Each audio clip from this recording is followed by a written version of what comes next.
Assalamualaikum warahmatullahi wabarakatuh. Saya Gilang Ramadan dari kelas 11I Biologi 6. Di sini saya ingin menjelaskan materi pola hidup yang benar pada sistem respirasi. Bernapas adalah proses menghirup oksigen dan melepaskan karbon dioksida.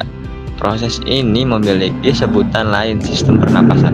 Perlu kamu pahami bahwa kelancaran pernapasan merupakan hasil dari kerja berbagai organ dan jaringan pada sistem tersebut. Sistem pernapasan pada manusia tersusun atas dua bagian utama, yaitu bagian atas dan bagian bawah. Ini ada beberapa gambar organ pada sistem pernapasan manusia bagian atas.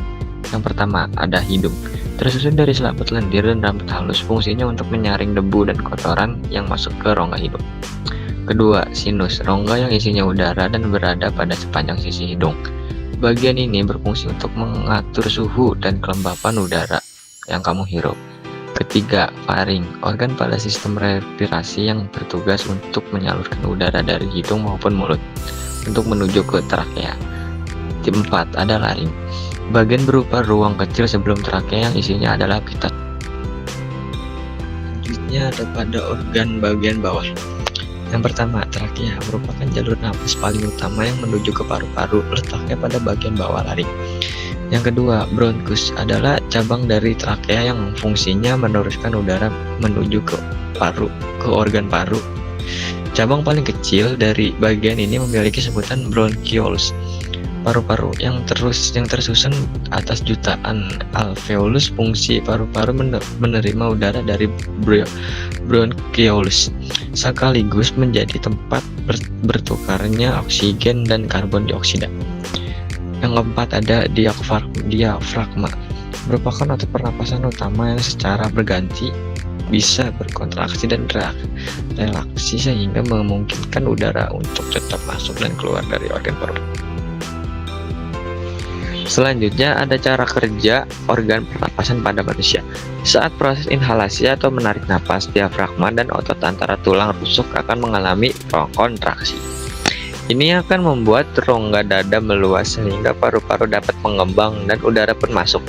Lalu, udara akan masuk melalui mulut atau hidung dan melalui proses filtrasi partikel oleh bulu hidung.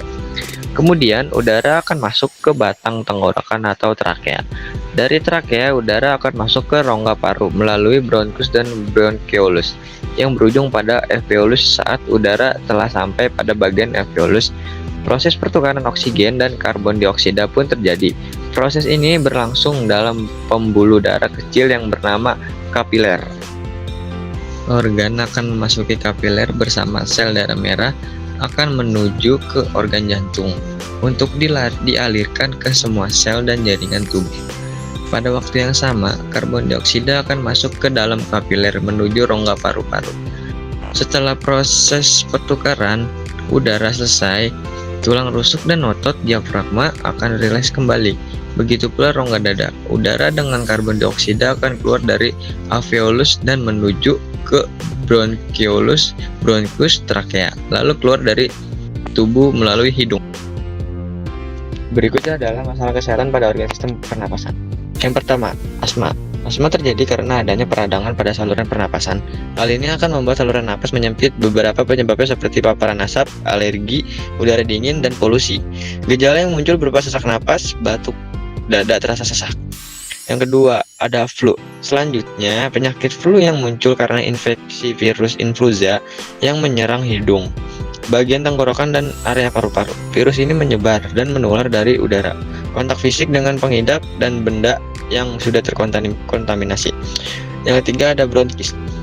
Bronkis yang terjadi karena saluran yang bertugas membawa udara ke paru-paru atau saluran bronkus meradang. Kondisi ini mengakibatkan pengidapnya mengalami batuk berdahak. Tidak hanya itu, penyakit ini juga hadir dengan gejala dada yang sesak, lendir dahak berwarna kuning atau hijau, dan tubuh demam.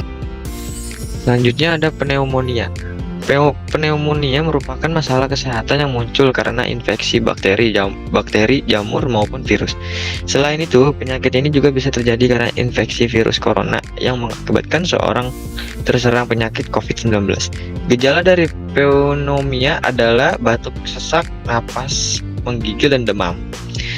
Selanjutnya ada kanker paru-paru. Kanker paru-paru menjadi salah satu jenis kanker berbahaya dengan angka kematian yang cukup tinggi. Tidak hanya prokoaktif, prokopasif juga bisa mengalami kanker satu ini. Guna mencegah paparan kanker paru-paru, kamu wajib berhenti merokok dan sebisa mungkin menghindari paparan asap rokok.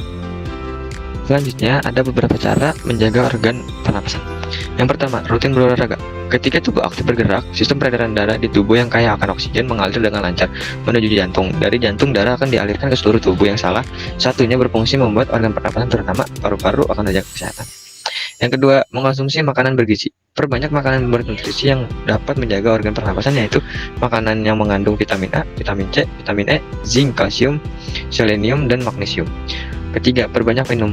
Air mineral berfungsi melarutkan mukus atau lendir yang setiap harinya menumpuk di saluran pernapasan. Jika kita jarang minum, lendir tersebut dapat menyumbat sehingga menimbulkan gejala gangguan pernapasan. Yang ketiga, rajin cuci tangan. Kebiasaan baik ini dapat mencegah berbagai virus, bakteri, maupun kotoran masuk ke dalam tubuh sehingga terhindar dari penyakit. Sebaiknya mencuci tangan dengan menggunakan sabun dan air yang mengalir. Penggunaan hand sanitizer juga bisa menjadi solusi jika sedang berpergian. Selanjutnya adalah cara menjaga organ pernapasan. Yang pertama, dengan tidak merokok. Merokok adalah kebiasaan buruk yang dapat merusak organ pernapasan. Dampaknya bisa fatal, bahkan menyebabkan kematian. Salah satunya terserang penyakit kanker paru-paru. Yang kedua, menghindari paparan polusi. Udara yang tercemar dapat mengganggu kesehatan pernapasan, contohnya asap kendaraan, asap rokok, dan asap pabrik. Untuk itu, jauhilah sumber polusi apabila terpaksa harus berada di lokasi yang penuh polusi. Seperti kerja di pabrik, gunakan alat pelindung yang tepat.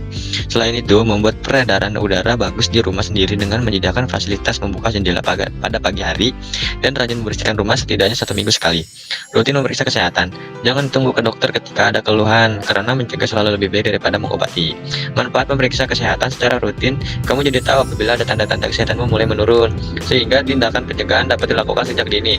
Sediakan pula asuransi kesehatan untuk mengantisipasikan jika memang kamu harus dirawat di rumah sakit agar tabunganmu tetap aman.